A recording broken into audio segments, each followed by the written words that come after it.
வாக்கு பலிதம். இந்த வாக்கு பலிதம்ங்கிறது ஜோதிடர்களுக்கு மட்டும்தானா? மற்றவங்களுக்கு இல்லையா? ஆனால் எல்லாருக்குமே வாக்கு பலிதம் உண்டு. யார் வாக்கு எப்போ பலிக்குன்னு தெரியாது. அதனால தான் அந்த காலத்தில் பெரியவங்க சொன்னாங்க, நல்ல வார்த்தைகளை பேசுங்கள் அப்படின்னு.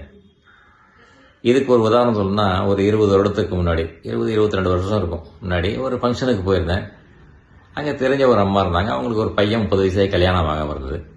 என்னம்மா பையனுக்கு கல்யாணம் பண்ணலையான்னு கேட்டேன். அவங்க சாதாரணமாக பார்க்கணும்னு சொல்லியிருந்தா பரவாயில்ல, பண்ணலாம், இவனுக்குன்னு ஒரு பொண்ணு பிறக்காமையா இருப்பா, எங்கேயாவது பிறந்திருப்பா இல்லையா அப்படின்னாங்க. இது பார்த்தீங்கன்னா எனக்கு பதில் ஒரு மாதிரியே தெரிஞ்சுது. நானும் சும்மா வந்திருக்கலாம். சும்மா இல்லாமல் நான் ஒரு பதில் சொல்லிட்டேன். என்ன சொல்லிட்டேன்னா, பிரதமர் வாஜ்பாய்க்கும் முதலமைச்சர் காமராஜருக்கும் பொண்ணு பிறந்தாங்களா?